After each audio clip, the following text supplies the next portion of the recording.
My channel. তোমরা সবাই কেমন আছো? আশা করি খুব ভালো আছো, আমিও ভালো আছি। আজ সকাল থেকে আমি আমার ব্লগটা স্টার্ট করলাম। কিছুই না, স্নান হয়ে গেছে, হয়ে দেখো নতুন সেদিন কাপ্তানটা কিনেছিলাম সেটাই পরে নিয়েছি। ঠিক আছে, কেন বলো তো, আজ হচ্ছে মাঘী পূর্ণিমা, তাই মা বাড়িতে পুজো দিচ্ছে, সিন্নি হচ্ছে আমাদের, তাই জন্য ভাবলাম নতুন জামাটা পরে নিই পুজোর জোগাড় টোগাড় করার জন্য। আর সকাল সকাল আজকে আমার স্নান হয়ে গেছে, রান্নাবান্না যেহেতু নেই, মানে ভাত তো হবে না, পুজো হবার পর পরোটা হবে।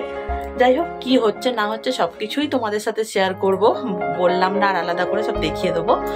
চলো আজকের ব্লগটা তাহলে এখান থেকেই স্টার্ট করলাম, দেখতে থাকো। আশা করি আজকের ভিডিও তোমাদের ভালো লাগবে, আর আমার কাপ্তানটা কেমন লাগছে অবশ্যই কিন্তু জানাতে ভুলো না।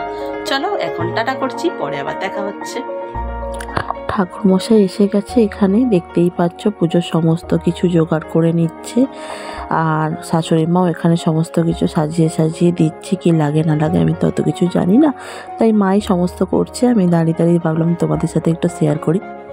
পুজো কমপ্লিট হয়ে গেছে, আর হোম করার সময় তোমাদেরকে দেখানো হয়নি, খুব ব্যস্ত হয়ে গেছিলাম। এখানে দেখো পনির আলুর তরকারি আর পরোটা করেছি, আর এখানে একটু প্রসাদ দিয়ে দিয়েছে মা, বসে পড়েছি প্রসাদ খেতে। আর এই হচ্ছে আমাদের পুজো কমপ্লিট হয়ে গেছে। পুজোয় বসেছিলাম তাই আর তোমাদের সাথে শেয়ার করা হয়নি। চলো, খুব খিদে পেয়ে গেছে, ঝটপট খেয়ে নিই, পরে আবার তোমাদের সাথে দেখা হচ্ছে। পুজো কমপ্লিট, খাওয়া দাওয়াও কমপ্লিট, বাসন কোসন মাজা সমস্ত কিছু পরিষ্কার হয়ে গেছে। এখন ভীষণ রকমভাবে ঘুম পাচ্ছে, ঘড়িতে যদিও 5টা বাজতে 15 মিনিট বাকি, কিন্তু ঘুম পাচ্ছি, কোনো কাজ এখন আর নেই, তাই ভাবছি একটু শুয়েই পড়ি। বিকেলবেলা মাকে বললাম পূর্ণিমা কেটে যাবার পর একটু ভাত করো। দুপুরবেলা আমরা আসলে ভেতো বাঙালি তো, ভাত ছাড়া হয় না, মানে সে নিরামিষ ভাত দিলেও ভাত হলে চলে। দেখা যাক মা কি করে, পরে আবার তোমাদের সাথে দেখা হচ্ছে। তাই চলো এখন টাটা, ঘুমিয়ে পড়ি। কালকে আর কোনো রকমভাবে তোমাদের সাথে কথা হয়নি, মানে ওই দুপুরবেলা যা শুয়ে পড়েছিলাম, তারপর রাত্রেবেলা উঠে মাই রান্না করে দিয়েছিল, দুটো ভাত করে দিয়েছিল, খেয়েছি, আর কোনো রকম কথা হয়নি। আর সকালবেলা উঠে রান্নাবান্না শুরু করেছিলাম, ভাবলাম ভিডিওটা স্টার্ট করবো, হঠাৎ করেই গ্যাস শেষ হয়ে গেল, সেই তাম ঝাম করতে করতে অনেকটাই দেরি হয়ে গেছে। রান্নাবান্না কমপ্লিট হয়ে গেছে, এখন অনেকটা বেলা হয়ে গেছে, প্রায় 2:45 বাজে, খুব খিদেও পেয়ে গেছে।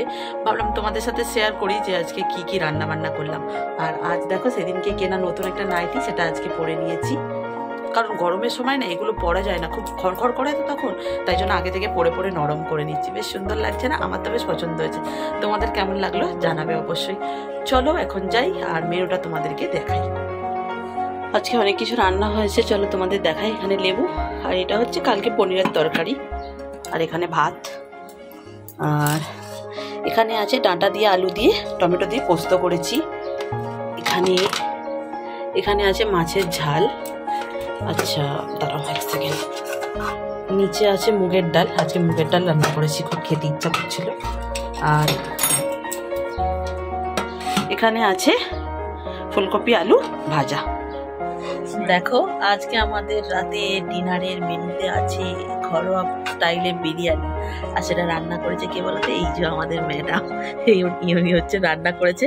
এখন বিরিয়ানি সবার জন্য বাড়ছে, দিচ্ছে, কে কে খাবে চলে আসো, আমার শাশুড়ি খুব ভালো বিরিয়ানি বানাতে পারে, তোমাদেরকে রান্না করে খাওয়াবে। কাল রাতে খাওয়া দাওয়া করে এসে আর একদমই তোমাদের সাথে কথা বলার টাইম হয়নি, খুব ঘুম পাচ্ছিল, তাই ফোনও বেশি ঘাটিনি। আর আগে যেহেতু মায়ের সাথে কথা হয়ে গেছে, তাই মায়ের সাথেও কথা বলার ছিল না, তাই ঘুমিয়ে পড়েছিলাম ঝটপট, ভিডিওটা এন্ড করা হয়নি। ভাবলাম আজকে সকালবেলা ভিডিওটা এন্ড করি। বেশ মারাত্মক রোদ উঠেছে, মানে এখন রোদ উঠছে, আস্তে আস্তে গরম পড়ছে, তাই জন্য রোদ উঠছে। আমার এখনো জামা কাপড় কিছু কাচা ধোয়া হয়নি, গড়িটাও খুব সুন্দর চকচকা করছে।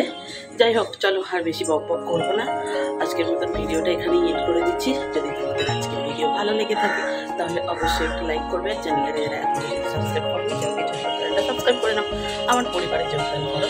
আবার তোমাদের সাথে দেখা হবে নতুন কোনো ইন্টারেস্টিং ব্লগের সাথে।